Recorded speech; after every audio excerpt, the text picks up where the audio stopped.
너무 날씨 좋은 일요일. 강의 오기 쉽긴 하겠지. 예. 자, 오늘 기본 프레임은 사행이 취소죠, 그쵸?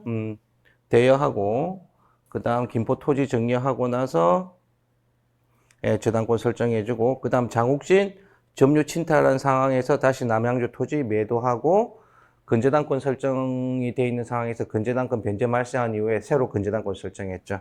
요건 원물 반환, 요건 가액 배상이고, 요건 뭔가 대위에서 손배 청구해야 되는 거죠. 그 다음 임대차 계약 따라서 주택 임대한 이후에 차임 연체됐죠. 해지 의사 표시가 명확히 없었습니다. 따라서 해지 의사 표시를 소장부분 송달로서 해줘야 되고, 요 사안에서 특징은 임대차 보증금이 양도가 됐죠, 그렇죠? 예. 임대차 보증금이 양도된 경우에 보증금 양수인이 보증금을 지급받은가 동시에 인도하는 것으로 청구 취지 구성해줘야 되고요. 이거는 뭐 아주 빈출의 쟁점입니다. 자, 문제 한번 볼까요? 특별한 거 없고 5페이지, 6페이지, 7페이지 상단 카드 한번 봅시다. 뭐 1번 별거 없고요. 2번 뭐 사업상 돈이 필요하다고 요청하여 10억 원 대여. 대여일 이후 이자 연체 원금 상환도 하지 않았죠. 3번. 그러다가 2억 원 변제 공탁했습니다. 이 2억 원 변제 공탁은 뭐죠? 일부 공탁이죠. 그렇죠? 효력이 없고요. 그 다음 4번 2억 5천만 원 변제 이의 없이 수령했습니다. 무슨 문제 발생하나? 충당 문제 발생하죠. 계산하기 굉장히 쉽습니다. 자, 그 다음 5번 대여금 갚을 능력이 없어 보이고 부동산 처분한다는 소식 들었기에 자, 김포시 토지, 남양주 토지 확인해 봤는데 각각 양도되어 사실을 확인해 보았다. 만약에 이 처분행위에 무효 사유가 있다면은 사행위 취소, 그 다음 대의 말소 모두 다 가능합니다. 그 다음 6번 신용조사, 신용정보회사에 조사 의뢰하였고 신용조사 보고서를 받아보았다. 요거는 노트를 좀 하시죠. 신용조사 보고서를 수령한 때 사회행위임을 알게 되는 겁니다. 단순히 처분행위임을 아는 것만으로 부족하고 신용조사 보고서를 통해서 재산가액까지 알아서 무자력을 알아야 됩니다. 그 다음 6번에는 밑줄까지 꺼져 있죠. 부동산 처분 당시 재산 상태를 미실적으로 알고 있을 것으로 보인다. 사행에 대해서는 뭐야? 악이지. 사행에 대해서는 악이고, 한편 신한은행, 국민은행은 재산 상태에 대해서 전혀 알지 못한다. 이 사람들은 뭐예요? 이 회사들은 사행에 대해서 선의가 됩니다. 선의가 된다. 그래서 결국 이중섭에 대한 이 남양주 토지 매도, 요거는 결국 과액배상으로 흘러가게 됩니다. 자, 그 다음 7번 김한기. 자, 시가감정 해가지고 3억 원. 가액배상의 산정 기준이 되죠. 그쵸? 가액배상 산정 기준입니다. 그 다음 금액 변동은 없다. 자, 8번. 뭐 특별한 거 없고요. 꼭 인강 들으십시오. 그리고 답안지 한번 써보셔야 되고요. 오늘 문제는 사행위 취소 기본 중에 기본 문제입니다. 그 다음 임대차 기본 문제이기도 하고요. 어떻게 써보니까 어때? 양은 어떻나? 조금 많지? 조금 빠듯할 거예요. 근데 변시 들어가시면 이 정도 양 나옵니다. 변시 양은 미니멈 한 요 정도 된다고 보시면 되고, 법전협보다는 어때? 한 배 반 정도 된다는 느낌 받으시죠? 여러분들 법전협 청구 취지하고 변시 청구 취지가 거의 더블입니다. 그 청구 취지 개수, 그러니까 쟁점 숫자가 거의 떠버리니까 법전협 문제 예상하고 시험장 들어가면 어떻게 된다? 골로 갑니다. 골로 가니까 항상 빡빡하게 하셔야 돼요. 요즘 민사 사례는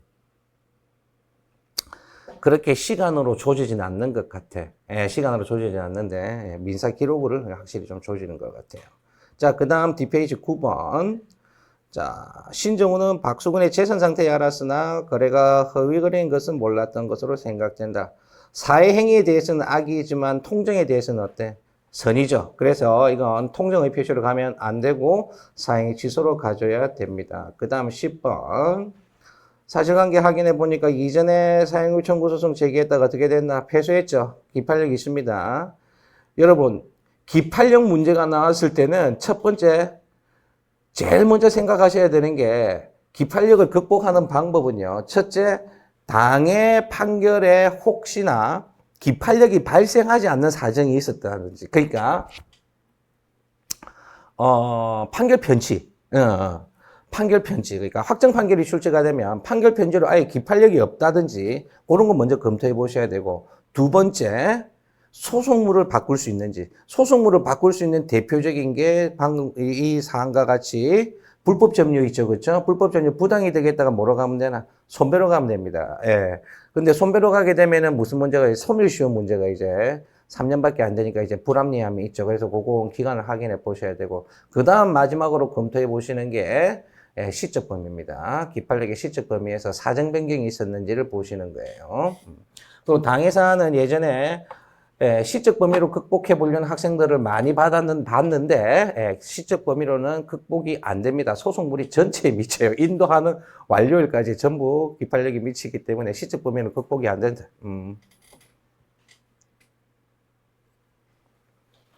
자, 11번 김한기는 주택임대 해지 통고했고, 그 다음 2023년 11월분 차임 연체, 2024년 2월분부터의 차임을 연체하고 있다. 요거는 청구 취지를 여러분들 편하신 대로 하시면 됩니다. 1억 원에서 먼저 100만 원 빼고 9,900만 원에서 공제하는 방식으로 하셔도 되고요. 1억 원에서 2024년 1월분부터 빼는 걸로 하셔도 상관은 없습니다. 요 마지막 11번 부분은 법전협에 예전에 출제됐던 문제 중에서 제가 하나 갖고 와가지고 컨버전을 한 겁니다. 그 다음 1번 대여금 최대한 지급받고 책임재산을 확보할 수 있는 소송을 제기해달라. 옆에 노트 좀 하시죠. 이거 피보전 채권의 이행 청구도 지시했죠. 그쵸? 예. 피보전 채권의 이행 청구도 지시했기 때문에 반드시 이행 청구 하셔야 됩니다. 그래서 김한기의 박수근에 대한 대여금 청구 부분을 누락하시면 절대 안 됩니다. 예, 절대 안 됩니다. 여태까지 변시에서 사행위 취소소송 출제됐을 땐 피보전 채권 이행 청구 전부 병합돼서 출제됐으니까 그거 기억하시고요. 그 다음 2번 인도 청구는 하지 말고, 그 다음 장욱진으로부터 자신이 직접 사행료를 지급받아서 대여금 변제에 사용하고자 한다. 예, 채권자가 직접 이행 청구하라는 거죠. 요렇게 이행 청구하라는 거다. 지시사항 나왔고, 그 다음 월차임 부당이득 공제한 이후에 돌려주는 것으로 하자. 자, 9페이지 소비대차 계약서 한번 봅시다. 10억 빌려줬고요. 월 1%고, 그 다음에 이자 지급이 매월 말일이죠. 이게 뭔가 지분적 이자죠. 그렇죠? 지분적 이자 나오면 여러분 항상 조심하셔야 될 게 소멸시효입니다. 소멸시효 3년 걸려요.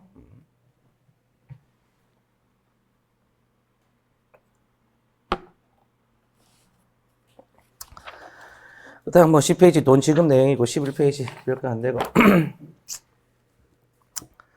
제가 그저께지 금요일날 의견서 하나 들어왔는데 강원랜드에서 강원랜드 봄이 S사에 있으니까 그쪽에서 의견이 하나 들어왔는데 그 사고 내용이 게임을 하는 도중에 샌드위치에 꽂아 놓는 이쑤시개 같은 픽 있잖아, 있지. 너무 게임에 열중한 나머지 샌드위치를 씹으면서 픽도 같이 씹어가지고 이빨이 깨진 거야. 그거는 음식 고유 위험이기 때문에 안 돼요. 그런 유형의 사고는 굉장히 많습니다. 제가 쓴 것 중에는, 스파게티 먹다가 포크 씹어가지고 이빨 깨졌다고 청구한 것도 있었고요. 택도 없고. 그 다음에, 치킨 먹다가 치킨 뼈 씹어가지고 이빨 깨졌다고, 다툰 것도 있었고. 그 다음 판례 나온 것 중에는 삼겹살 오돌뼈 씹다가 이빨 깨졌다고 또 난리 쳐가지고 뭐 그런 것들이 있었는데. 그런데 그 샌드위치의 픽에 이빨 깨진 분이 VVIP래. 돈 엄청 많이 쓰신 분이더라고. 아니 강원랜드에서 그 수십억씩 쓰실 수 있는 분이면 그냥 그냥 이빨 하지, 그지? 유치하게, 그쵸? 별로 마음에 안 듭니다. 절대 못 줍니다. 자, 11페이지. 박수근이, 김한기가 박수근한테 돈 달라고 했죠. 그쵸? 사기죄를 고소하겠다. 자, 12페이지 공탁서 봅시다. 공탁서는 뒤에 우리 답안지에 공탁 요건 사실, 예, 요건 사실만 기재해 보시면 되고, 여러분 공탁서 나오면 뭘 봐야 되느냐 하면 공탁 원인 사실 보셔야 돼요.